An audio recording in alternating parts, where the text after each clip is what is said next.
తలా తోక లేకుండా దైవ సన్నిధిలో దేవుడు ఆగమ శాస్త్రానికి విరుద్ధంగా మాట్లాడిన మాటలకి పర్యవసనాలు ప్రజలే అనుభవించాలి.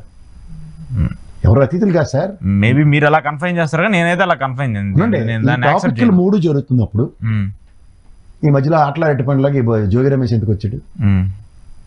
ఇప్పుడు టాపిక్ డైవర్షనే కదా. ఇప్పుడు నేను ఈ మాట అనగానే మీరు ఎలా రియాక్ట్ అయ్యారు? ఖచ్చితంగా ఇంపాక్ట్ ఉంటుంది కదా జనాల్లో కదా. ఇప్పుడు జోగి రమేష్ అరెస్ట్ చేస్తే నేనేమన్నాను మళ్ళం అనమాట, నెయ్యి టాపిక్ ఎత్తగానే ఇలా జరుగుతుంది అన్నాను, మీరు కాంట్రడిక్ట్ చేశారు. కానీ జోగి రమేష్ విషయంలో తలతోక లేకుండా సంవత్సరం బట్టి లెక్కర్ స్కామ్ అని చెప్పి దొరికినట్టు వేసారు కదా. 44 మందిని వేశారు. ఎవరు ఇంక్లూడింగ్ మిథున్ రెడ్డి, విజయసాయి రెడ్డి నేమో వచ్చి 4 రోజుల కోసం రా వచ్చి 4 మీద చాడీలు చెప్పు, పేర్లు కొత్త పేర్లు చెప్పు అని పిలుస్తున్నారు కదా. పిలిచినప్పుడు 4 నెత్తున్నారు కదా లోపలికి, అరెస్ట్ చేస్తున్నారు కదా. జగన్మోహన్ రెడ్డి టెరిటరీలో ఉన్న ఓఎస్డీ కృష్ణమోహన్ రెడ్డిని, ధనంజయ రెడ్డిని వెళ్ళారు కదా. ఎవరు అతిథులు కాదు కదా. ఇప్పుడు ఇంత జరుగుతున్నప్పుడు ఇప్పుడు మళ్ళం అనమాట, ఈ స్టూడియోలో కొంచెం ఇది ఉన్నప్పుడు ఆ స్టూడియో చేస్తున్నాం అంటాం. అలా ఈ స్టూడియోలో ప్రాబ్లం ఉన్నది అక్కడ కూడా అది రిపీట్ అవ్వకుండా చూసుకోవాలన్నది వాళ్ళకి చెప్తారా మీరు చెప్పరా? ఖచ్చితంగా చెప్తారు. అలా సంవత్సరం బట్టి లెక్కర్ స్కామ్లు అందరూ చేస్తారంటే ప్రభుత్వం రాగానే అరే జనార్దన్ రావు నీతో నేను లెక్కర్ వ్యాపారం చేస్తాను, మా ప్రభుత్వంలో కుదరలేదు ఎందుకంటే ప్రభుత్వం మధ్యం అమ్మింది కాబట్టి ఇప్పుడు ఈ పత్తి వ్యాపారం మనం చేద్దాం అనడం జోగి రమేష్ అడుగుతాడు పైపెచ్చు. ఆ జనార్దన్ రావు గారు ఎవడాడు అసలు? ఆడే పార్ట్ 2 బ్యాచాడు. పార్ట్ 1 వాడు ఆ జయచంద్ర రెడ్డి గారు ఆయన ఎందుకు అట్లే అసలు ఆయన ఎక్కడున్నాడో ఫోన్ పోయింది అన్నాడు. మనకి చెప్పిన మాటలేదే కదా. ఫోన్ పోయి షర్ట్ మార్చి ఒక దిక్కుమాల వీడియో చేశాడు. ఆ వీడియోలో ఏమైనా జోగి రమేష్ పేరు చెప్పాడా? ఫస్ట్ దాంట్లో చెప్పలేదు, రెండో దాంట్లో చెప్పాడు. అదే ఏంటిది, ఆడికి స్క్రిప్ట్ ప్రకారం బాగా నటించలేదు కాబట్టి ఈ రోజు అలా చూడు బ్రహ్మానందం గడు డైలాగ్ మధ్యలో మర్చిపోతాడు, మళ్ళీ మొదటి నుంచి పరబ్రహ్మ అని పాట పాడి మొదలెడతారు. సినిమా చూసారా? అలాగా వీడు ఆ జోగి రమేష్ పేరు మర్చిపోయాడని కొత్త వీడియో ఇంకోటి రిలీజ్ చేశారా? నేను తల తోక ఉందా మళ్ళీ అనమాట. ఆల్రెడీ లెక్కర్ స్కామ్లో కోర్టు వాళ్ళకి ఎలాంటి ముట్టుకెళ్ళి వేస్తుంది తెలుసా? ఏంది సేమ్ ఛార్జ్ షీట్ పేరు మార్చి ఈడు ఆడి పేరు చెప్పాడు, ఆడి పేరు చెప్పాడని మా నెత్తికి తెస్తారు ప్రతిసారి. ఈ దిక్కుమాల రిమాండ్లు ఎంతకని పెంచుతానో ఒక పక్క నెత్తి వహిస్తుంది. దానికి ఇంప్రూవ్డ్ వెర్షను వీళ్ళ మీద ఎప్పుడైతే అపవాదం వచ్చిందో మీరు జాగ్రత్తగా గమనించండి. తంబాలపల్లిలో అడవడండి జయచంద్ర రెడ్డి ఎవడపరతం నిలబడ్డాడు, తెలుగుదేశం తరఫున నిలబడి ఓడిపోయినాడు. ఆడు దొరకగానే ఫస్ట్ ఇది పెద్దారెడ్డి తాలూకా, పెద్దారెడ్డి తాలూకా. ఈడెక్కడ దొరకగానే జోగి రమేష్ తాలూకా, అక్కడ మొలకల చెరువు తంబాలపల్లి, ఇక్కడ ఇబ్రహీంపట్నం జోగి రమేష్. అంటే వీళ్ళ కాన్స్పిరసీ థియరీ ఏంటంటే ఎంతసేపు వైఎస్ఆర్సీపీతో ముడిట్టేస్తే మా పని అయిపోద్ది. అసలు చేసిన దరిద్రుడు మాయాదవా అని మాత్రం ఒప్పుకోరు. మీరు కోట కొట్టుకెళ్ళండి, నీకు ఉప్పు కావాలనుకో, ఉప్పు కావాలంటే ఆడి దగ్గర లేదని చెప్పడు, పప్పు ఉంది సార్ అంటాడు. అలాగా మీరు ఈడు ఎంతసేపు వైఎస్ఆర్సీపీ వాడు జగన్మోహన్ రెడ్డి ఈ లెక్కరు ఇదే టార్గెట్ వాళ్ళకి. అందులో అరే ఇది కాదురా ఆడు అవునరా అని దగ్గర ఇరికించే ఈ జోగి రమేష్ ప్రాబ్లం ఏంటంటే చంద్రబాబు గారి ఇంటికి ఎప్పుడైతే వెళ్ళాడో అప్పటి నుంచి బాగుపడి తిరుగుతుండ్రు, ఎందులో దొరకలే. దాని కాన్సిక్వెన్సెస్ ఎదుర్కొంటున్నాడు. నిలుస్తుందా ఇది కేసు? హెల్మన్ సరే కోర్టుకి వెళ్తే కోర్టులో వాదోపవాదాలు ఉండాలి కదా. ఫస్ట్ రిమాండ్ అడుగుతారు. రిమాండ్ ఆల్రెడీ ఇచ్చారంటున్నారు. ఎందుకు ఇచ్చారు, ఏమి ఇచ్చారు అన్నప్పుడు ఒక వారంలో కాగితాలు ఏమంటారు కదా, ఈ సర్కమాస్టెన్సెస్ లో ఇన్ని కోట్ల వ్యాపారంలో దొరికాడు, ఐటీ రైడ్లో ఏమైనా దొరికిందా అని అడుగుతారు ఫస్ట్. లేకపోతే ఈడీ ఎవరైనా వచ్చిందా అని. లేదంటే ఈడీ ఎవరు పెట్టి వ్యాపారం చేసుకున్నారు, ఈడికి 10 రూపాయలు ఇచ్చాడు, ఆడు 20 రూపాయలు ఇచ్చారు. ఇలాంటి ఆన్లైన్ ట్రాన్సాక్షన్ కనపడాలి కదా వాళ్ళకి, తెలియకుండా ఆన్లైన్ కాకపోయినా క్యాష్ అనేది కనపడాలి కదా, దొరికినట్టు ప్రూవ్ అని అవ్వాలి కదా.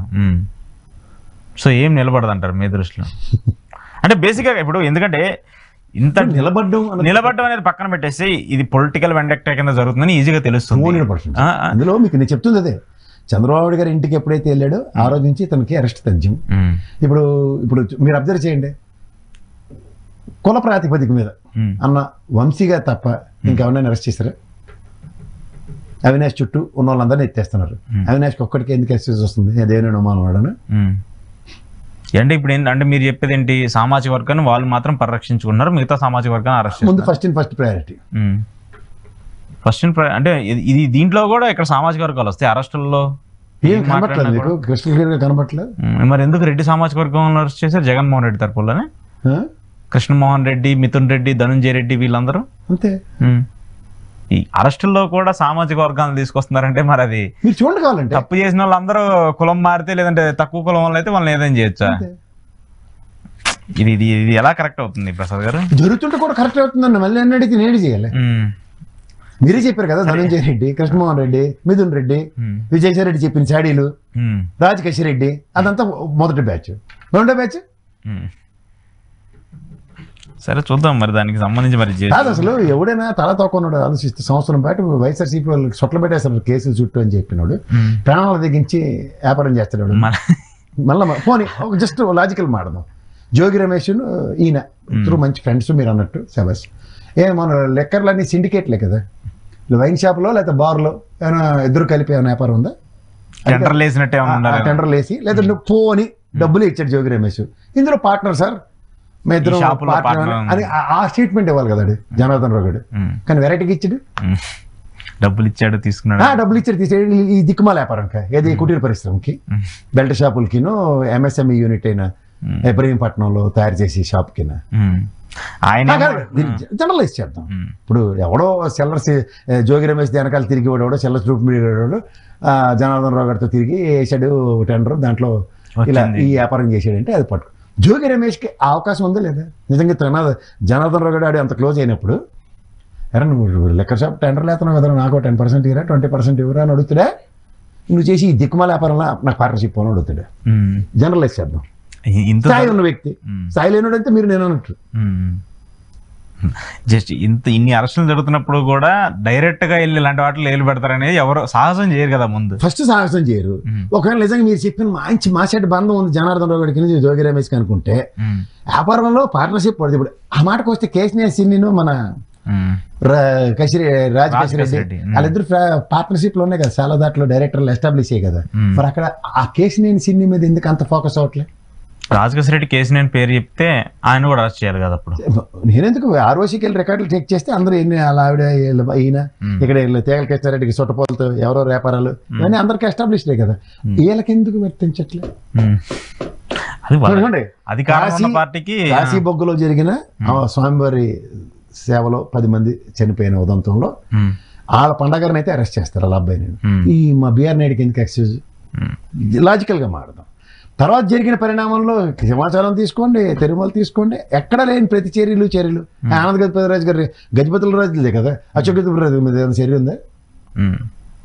అవి గవర్నమెంట్ బాడీస్ అని వాళ్ళు ఓ మెకాడో ఇదే గవర్నమెంట్. మీరు నాకు తెలిసి ఆంధ్రప్రదేశ్లో ఒక టెంపుల్ ప్రివిలేజ్ ఉంది, బిర్లా టెంపుల్ అంటాం, స్వామివారి టెంపుల్ అని కూడా ఎవరు అనరు.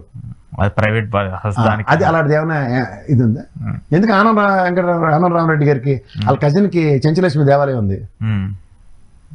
అవన్నీ అసలు ఎండోన్మెంట్ పరిధిలో లాని దేవాలయాలు కొన్ని వందలు. ఎండోన్మెంట్ పరిధిలోకి ఎప్పుడు వస్తాయి? ఉండి అదే మా సైడ్ బాగున్నప్పుడు ఎత్తేస్తారు. నేను గుడికి వెళ్తాం సార్ తెల్లారి, ఇది దేవాదాయ శాఖ నిర్వర్తిస్తున్న గుడికి అయితే నేను వెళ్తాను. అట్లా ఎవరు వెళ్ళను. లేదంటే చిలుకూరు బాలాజీ ఆయన అయితే పోరాడుతాడు ఎండోమెంట్స్కి ఏమో అని, మాకు స్వయం ప్రతిపత్తి కావాలని. వెళ్ళడం మానేశారు ప్రజలు. అట్లా ఎందుకుంటారు? పోలీస్ ప్రొటెక్షన్ ఇవ్వకుండా ఉంటున్నారు అక్కడ. సరే కాదు, మీరు లాజికల్ గా మాడదాం. మనం ప్రజలకు అర్థమయ్యే భాష చెప్పాలంటే వీళ్ళకి ద్వంద్వ విధానాలు ఎందుకు ఉన్నాయి? ఒకటి మనలో అన్నమాట,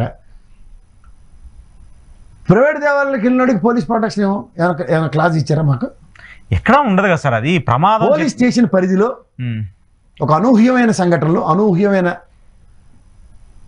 సమూహాలు ఓ దగ్గర గ్యాదర్ అవుతున్నప్పుడు పోలీసులు ప్రాథమిక అలర్ట్ ఉండదా? ఉంటుంది, ఖచ్చితంగా ఉంటుంది, ఉండాలి కూడా. Intimation is necessary. నాకు డిసిప్లిన్ లేదన్న విషయం కూడా నేను ఒప్పుకుంటున్నా.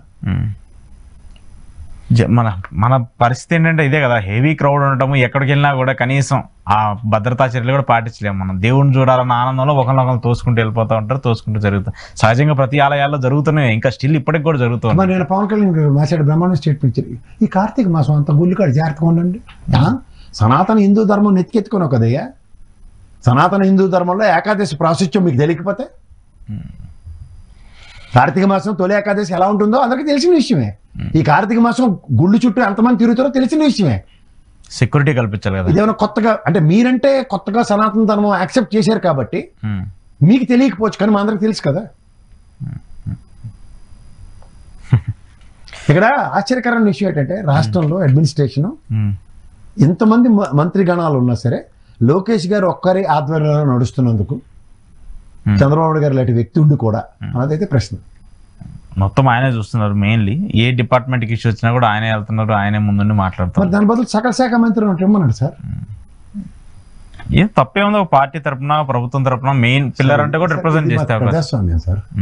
ఈ యువరాజు గారికి పట్టాభిషేకం అయ్యాక మొత్తం అన్ని కార్యకలాపాలను చక్కదిస్తారు, అన్నింటిలోని కాళ్ళు వేలు పెడతారంటే కుదరదు. ఇది ప్రజాస్వామ్యంలో ప్రజాస్వామ్య హితంగా ఎన్నుకోబడిన ప్రజాప్రభుత్వం. అది దానికి ఒక ఎకరం ఉంటుంది. సంబంధిత శాఖల మంత్రులు ఎందుకు అప్లై చేశారు అలాంటప్పుడు?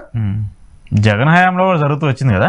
ఎవరు జగన్ హయాంలో కూడా జరిగింది కదా. ఎవరు ఏం చేశారు? జగన్ హయాంలో సజ్జలు ఏం చేశాడు, మిగతా వాళ్ళు ఏం చేశారు? అందరికి ఒరాటరీ స్కిల్స్ ఉండాలి. కొడాలి నాకు మేకేస్తే బూతులు తిడుతున్నాడు అని చెప్పి కొడాలి నేను మాటలు నేను మాట్లాడుతున్నాడు మాట్లాడాడు. అంతేకాని అడ్మినిస్ట్రేషన్లో వేలు చేతులు ఎట్టాడే అచ్చిన నిర్ణయం తీసుకోలేడే. శిరీషమ్మ అక్కడ స్థానికంగా మా ప్రభుత్వానికి ఇంత కష్టం వచ్చింది, 10 మంది చచ్చిపోయారని చెప్పి గౌరవ ముఖ్యమంత్రి గారికి చెప్పలేరు ఆవిడ. అయితే పక్కన ఉన్న అచ్చెన్నాయుడు గారికి ఇన్ఛార్జ్ మంత్రి కూడా అక్కడే ఉన్నాడు. వీళ్ళెవరికి డిస్కషన్స్ లేవా?